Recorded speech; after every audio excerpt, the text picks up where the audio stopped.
Hey guys, welcome to my garage. Welcome to a series of videos that we're going to start.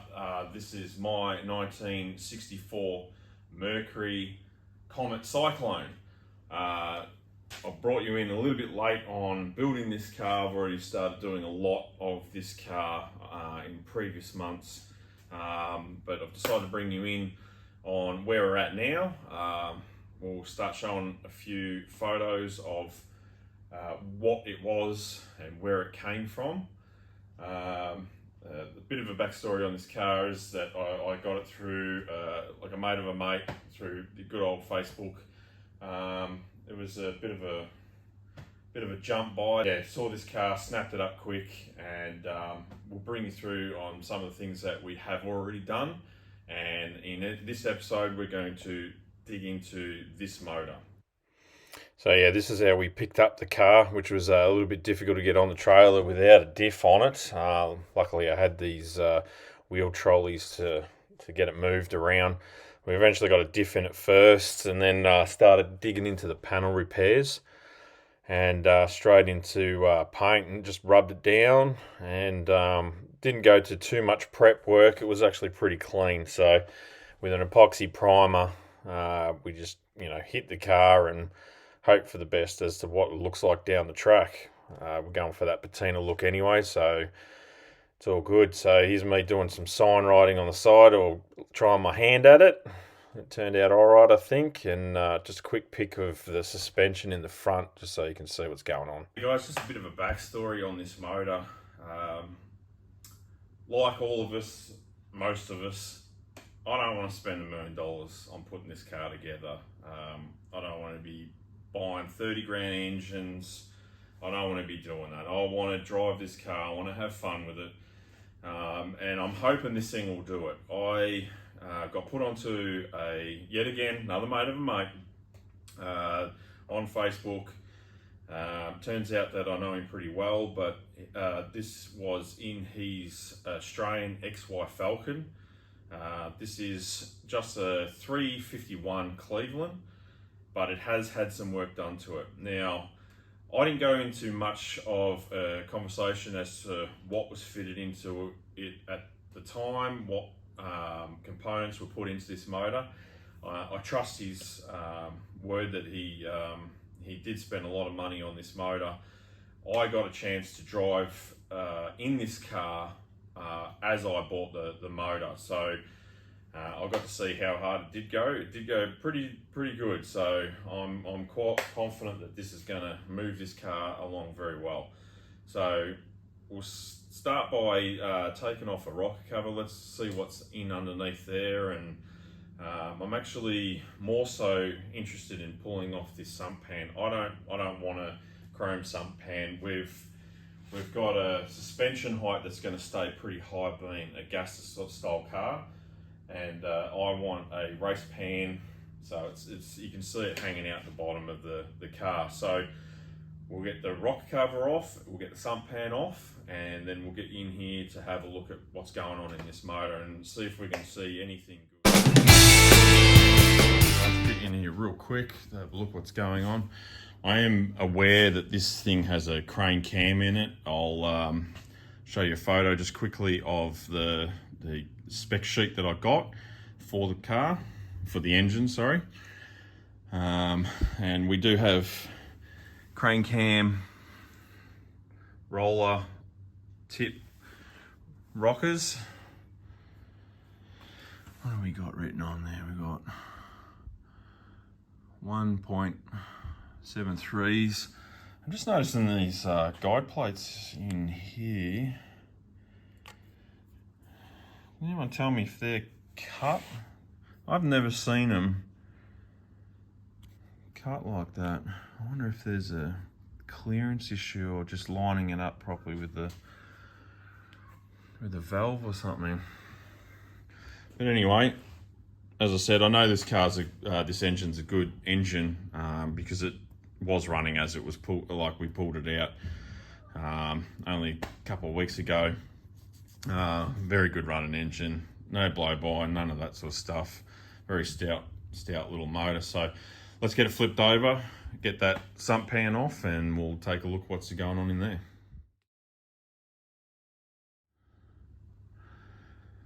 Rookie mistake. Didn't check if there was oil in it.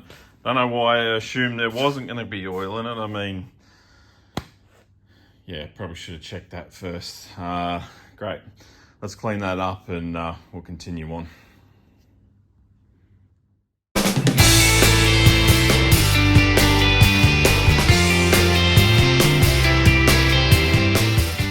Righto, let's get you in here to take a good look at what's going on. First time I'm looking in it too. I'm not saying, just saying I-beam rods, not H-beam rods. Let's get a torch just quickly. Let's see what else we can see. Yeah, not seeing anything brand name. I know this is a solid flat tappet cam, as you can probably see down in there. If I get it in the right area, probably not, but yeah, so I think it's just stock crank, probably some upgraded I-beam rods and pistons and a bit of compression, make it go.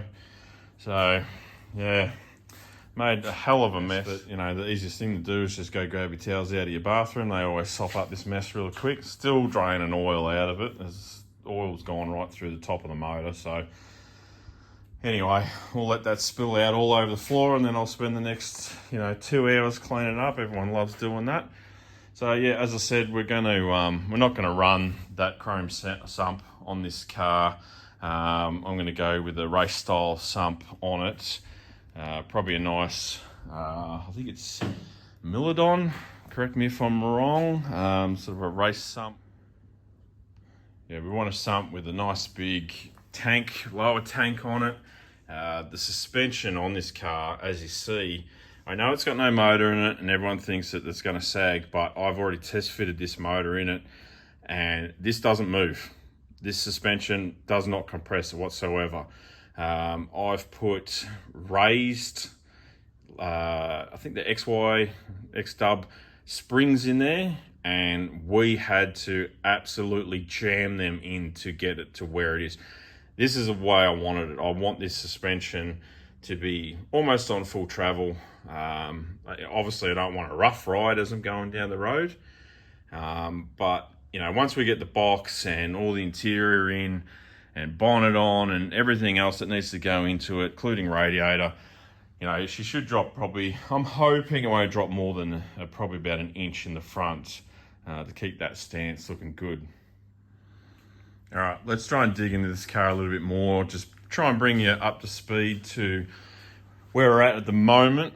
Let's start with the engine bay. Now, as you saw in the photos, this car was pretty much red oxide. It sort of looked like it was getting ready for paint at some stage. Whether some guys were, getting ready to sort of do it up or not, I'm not too sure. The body was still rough, and we've kept it that way. I really do want this car to be, somewhat of a survivor-looking car, but not too rough. The paint that we've actually put on this, we've only done an epoxy primer in white. That's pretty much all we've done. We've rubbed down the body, as you saw in some of the photos, and yeah, we've just gone with an epoxy primer that we'll probably end up putting a bit of a polish on. I've just given it a very light sand at the moment, and just give it a bit, of a polish just to sort of bring something out in it. But I do want it to fade. I do want it to start coming off. It's not like we can't redo it down the track. We're not spending much time and money on the car to get it to look like this, so it's pretty good. So I had a guy come around and we sandblasted the engine bay, guards off. So from the scuttle panel forward, we sandblasted it and just gave it a satin black, typical sort of Falcon looking engine bay look. I've been ordering a few parts to get this motor fitted in the car. Now, I know you guys are picking up that this is obviously a Cleveland, and this obviously looks like a XP, XL, XM Falcon engine bay. So I know a lot of you guys out there know that this thing is going to be not fun. You know, a lot of people say it doesn't fit, can't fit, but keep watching and I'll show you how it will fit. So already we've done suspension, I've done brand new upper and lower control arms, brand new Connie shocks and king springs in there. These bad boys are a lot thicker than the standard ones. They're a bit of an upgrade for this car, but with, you know, all the heavy engine and that going in the front, why not spend the money? We've gone with a white line sway bar. It's all got new bushings and new fittings, everything for it. And staying in the engine bay, we've got Castlemaine Rod Shop's engine mounts. They seem like they'll be a really good thing. I don't think they moved the engine up from the stock location, but you know, they were good and cheap at the time, so I snatched them up. Getting under the car a little bit, I've already done a disc brake upgrade on this, which essentially I think is just a 66, 65 Mustang disc brake conversion kit for this car. So yeah, it should be a good thing. Fits straight up. Kit came with everything. That was a Leeds brakes out of America. If you want, I'll put a link in the description for that kit. It was actually a really good kit. I actually saw another fit up of this kit, and that's where I bought it from another YouTube video. So moving on, as you can see, we've done metal flake dash on the car to give it a bit of that 60s gasser feel, bit of bling bling. This is the first time I've ever done metal flake, period. This kit came from DNA Paints. Pretty cheap actually. It was, I say pretty cheap, it was about 250 bucks. More than enough to do this dash. You could do this dash 6 times with the kit. Probably should have got a smaller kit, but I wasn't sure how far it would go. Still needs a couple of coats of clear on it, but I'm going to get back around to it. The only downfall with this stuff, like everyone did warn me, is that the metal flake just goes everywhere. Like if you don't, you know, really mask it off and mask the whole area off, like I am still cleaning it up. You know, it's all on the shed on the floor. It's, you know, still, it's getting stuck here on the car. We're going to have to try and get some of that off. Moving on to the interior. So far I've got another seat out of a Falcon. I'm pretty sure it's XP coupe, something like that. It actually fits straight in, straight on the brackets. There's 2 brackets that come down and lock into the floor, and it hooks up on the back as well. That fit in perfectly. The base fits in perfectly. We've just got a small gap along the floor line there that we might fix up, we may not fix up. I mean, we're going to put carpet in this car and you probably never see it, so you'll have to excuse the mess there. Because when I was putting in the seat, I stood up and hit that dome light and it just fell apart like a sand cast or something. It was really odd, but we've done floor pans in the back here. Now, for some reason, it was in California, I'm assuming, they gas axed all the floor out, and they must have had, you know, a real quick rebuild with a bit of sheet metal, and they had pot rivets just going around the whole perimeter of the floor where they put their sheets in. So both sides were actually done, and I've actually cleaned up the front end of this car, the trans tunnel in this car. But yeah, if you look closely, I'll get you in here, you can see there's still rivet holes all dotted across there. But yeah, I've neat and cut that up. That was just absolutely gas axe to I don't even know what they were doing, whether it was an access hole for serviceability or something, I'm not sure, but we're still putting in patch panels, you can see up further.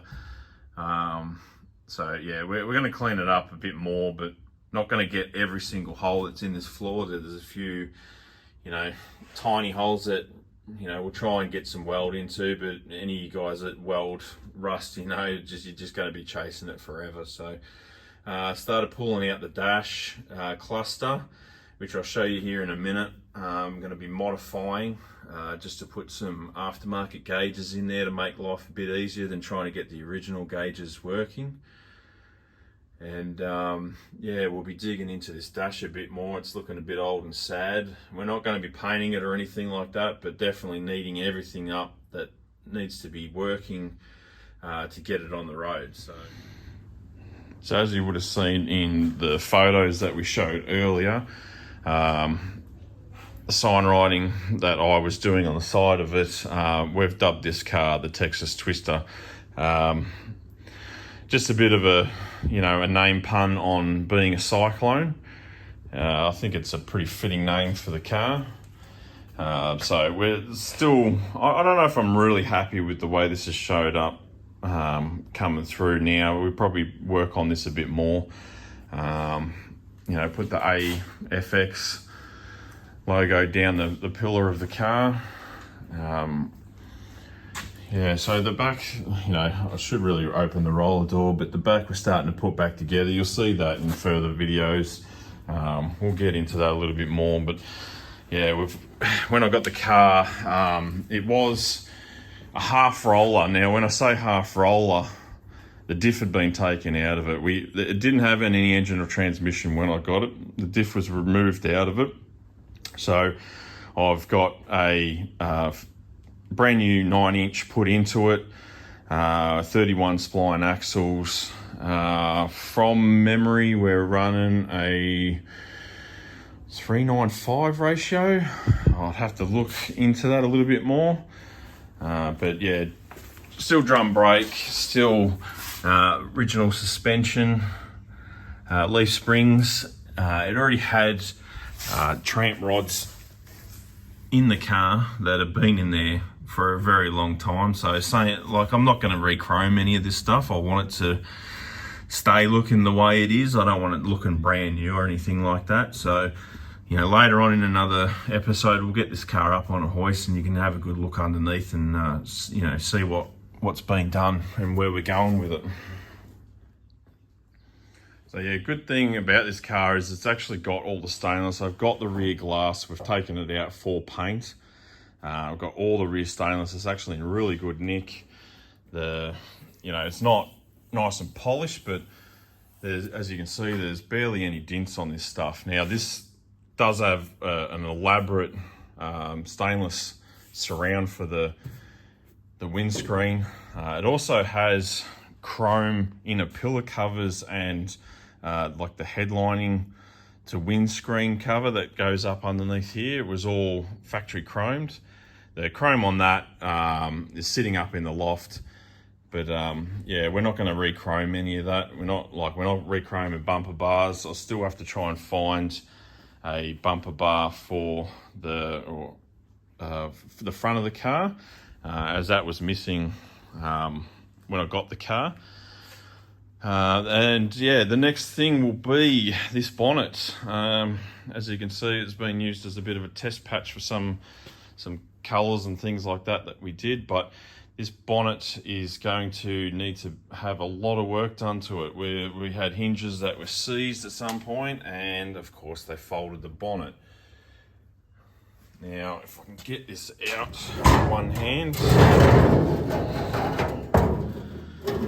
I don't know if that's picking up, but you can see how bad that's actually gotten on the inside. So we might actually gut this bonnet just for the skin and use the skin and put it on hood pins. But it's going to need a cowl put on it to fit this motor engine into that little engine bay. It's going to be poking out a bit. We will be putting a top loader behind this. This is a And yet again, another mate had it sitting on the shelf in his workshop, wasn't going to use it. So I snapped it up. We've gone through, we've pulled off the top cover, had a look for clearances, any wear on the gears or anything. It is really good shape. So as you can see, I've given it the Facebook Marketplace rebuild. And yeah, it came with a Hurst shifter to strap to the side of it.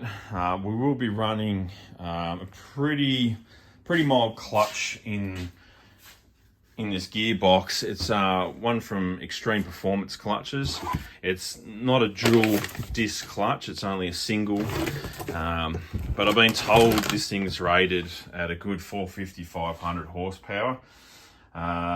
We'll see. We'll put it to the test. We'll see if it can actually handle it. It's not, you know, I have blown, sprung brass button clutches in other cars before, just because I use them. You know, I use and abuse them. So hopefully that's a good thing. I'm sure it will be. I've been told that, you know, it will hold up to this motor, no worries. So got some more brake parts. We've got some windshield rubbers sitting waiting to get going. We've been stocking up on a few parts here and there to you know, quickly put this car back together. As you know, with shipping nowadays, it sometimes can be 2 weeks or, you know, 2 years. So new fuel sender sitting over there. Got a Moon metal flake steering wheel to go in it, which of course is gold. And then we've got all the components for the dash. These are the automated gauges I was talking about that we're going to put in. Now the gauge cluster in here, actually, like, we've already started gutting this because the senders, a lot of them were faulty or you know, didn't have the sender with them. So instead of chasing all that stuff up and trying to repair all that, I've come up with the idea of just tucking them into there for the vitals for the engine. And we'll have to get the speedo looked at because currently it's sitting on 15 k's going nowhere, so we'll have to look into that. Also got from Moon a tachometer that's upside down for some reason, but not sure we're going to put this either on the dash or on the column at this stage. The column spacing to the dash is a little bit short, so we might not be able to fit that in that spot. So yeah. So another part we've got hidden over here. I've always got parts sitting around, a lot of old stuff that I've collected over the years. I mean, that's a Chevy manifold that's been sitting around for a while. Got a brand new Holly for this. I've gone for a 650 double pumper. The guy that had the engine prior, he was running a 950 double pumper. Now, my experience, or lack of, says that bigger's not always better. A lot of guys bolt up carburetors that are, you know, I think are way too big for the motors. They sort of think that if they get a bigger carb, they'll have more horsepower, which is not the case. It really does rely, I think, a lot more on airspeed fuel mixture. So this is a brand new, let's see if we can get it out of here with one hand.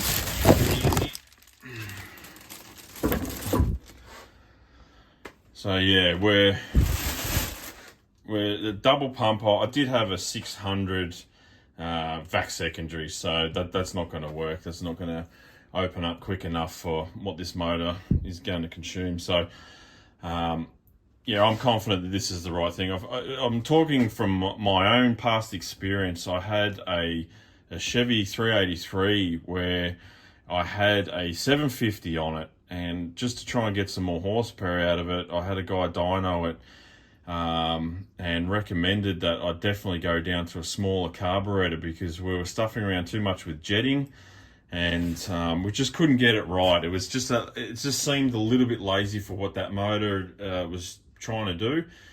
So same thing, had a 650 bolted it on and made 50 more horsepower. So I'm going to go with that lesson in life, and yeah, we've got a 650 for this motor, so I reckon it's going to be a good thing, and we're going to get that airspeed going. I'm putting a not sure what size, I think it's a 2-inch spacer, just to have that airspeed flow into the car. We will run into some clearance issues, obviously, with the height coming out of the bonnet, but as I said earlier, we're going to be putting a cowl on this bonnet, like an early Falcon Sprint style cowl, to match the error of the car. So we should have plenty of room underneath that bonnet to yeah, run that carburetor. Just to bring you in on some other cars in the fleet, this is my 1932 Tudor. I actually finished building this a year ago. Yeah, didn't get any footage of this one being built. Constantly building cars all the time, so there's going to be plenty of content down in the future. Built this as a salt car to just cruise around, take the kiddies in. So we'll be going on a trip in the next week or so down to a hot rod run, so we'll get some footage of that and a video on that. Traveling on the ferry going across. Built it more as a real basic car, just did it, actually painted it in this carport over summertime. Paint still came out pretty good. It's just a satin DNA, a little dusty at the moment.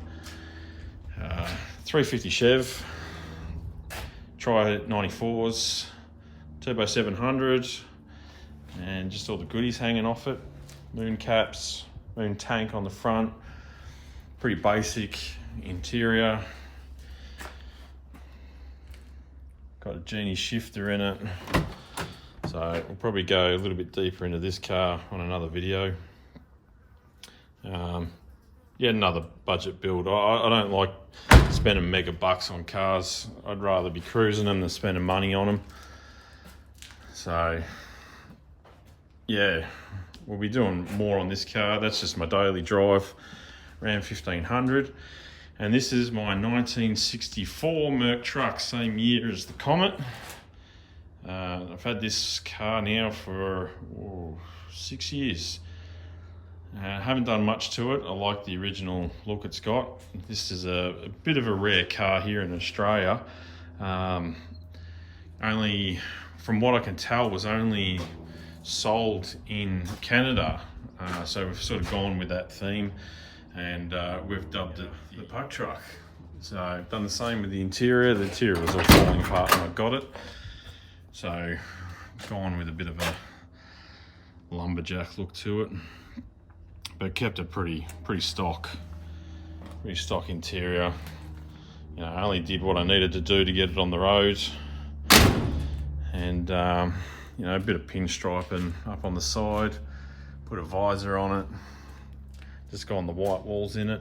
This thing came across with a 393, I think it was. It was a 6-cylinder. So yeah, I've since swapped it out for a crate motor and just dressed it up with all the old stuff yet again. Don't like shiny stuff. So yeah, only done what we needed to do with it. Radiator unfortunately did crap itself, so we have got an alloy radiator in there, aftermarket Evil Bay thing. So yeah, I really love this truck the way it is. I'm not going to do anything really in the way of doing this truck up paint and body wise. I like the way it is. It is parts getter. You know, it's always got stuff in the back, doing, you know, Bunnings runs, things like that. But, you know, big long bed, it is a long bed. So I think it's 2.6 meters, somewhere in that vicinity.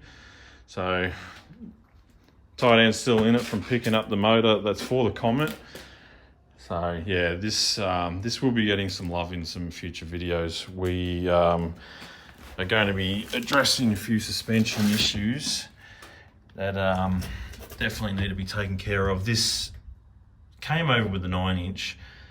I don't think it is a 9-inch car. I think that was put in it over in Canada at some point. Maybe the diff blew in it at some point, but we will be addressing some issues. You can see some rust coming down on these springs. These springs are starting to get a little bit on the worn side, but we've got blown out shocks that we need to replace, and a few other things that we need to address on this car. It does do some hard yards. It's done some hard work. So yeah, we'll be getting into this in a future episode at some point. So sidebar on this video, I know you've seen this in the background. It's probably flicked through in the back somewhere. This is my 22 KTM 1290 Adventure R. I've only owned this bike for a few months now. I've done about 3,500 Ks on it. I'm an avid bike rider. I always have been. I've got back into the adventure stuff lately. The previous bike that I had to this was an 1190 in the KTM, which was a great bike. That's why I went out and got this bike. So we want to do a few trips, and by we, I mean my partner. This is her 390 Adventure. She's just starting out in the adventure game. But yeah, she's doing very well. So we go camping on these. We've just come back from a trip doing the Great Alpine Road in Victoria. And seeing all the sights that, you know, Victoria has to give us. So if you're interested, I mean, we go out on these bikes all the time, and I use it. I don't nurse this around to go get coffees. I'll show a picture now of the last trip we just went on. And yeah, that was a heap of fun, but not so fun when you're trying to dig out, you know, what is probably 250 kilos with fuel and bags on it. But yeah, fun all the same. So if you want to see any more of that, we'll probably be posting a few videos regardless, because we do love to get out on these and see the country. But yeah, let us know if you want to see more and see more on this bike, you know, on what upgrades I'm going to do to it, modifications. I've done a few. You can see bark busters, and we've done, you know, GPS mount, simple stuff to just get us going on this, but I will be doing a heap more. I do want to put a new bash plate on it, because these things are shocking, and I want to do an upper cage for this, which I'm thinking I'll probably have to make myself. There's only 1 or 2 companies that do these crash cages for these things so far, and if you can get them, they're worth way too much if you ask me. So I might actually end up trying to build my own crash cage for this and just paint it and yeah, just use it, because it's going to get scratched, it's going to get bent. I've already got a few scratches, a few battle scars on it. So yeah, as I say, I do like to use this bike. I'm not going to Nancy this around, and yeah, do love to use them. So if you're interested, let me know. All right, guys, I think we're going to finish the video off there. Yeah, look, we'll be getting deep into this car in future videos. We're going to have to be digging into making brackets for clutch master cylinder, and sticking that brake master cylinder on top of it, start running some lines to the brakes, and getting into a whole heap of other stuff, including building some pipes to be able to fit this engine in that car.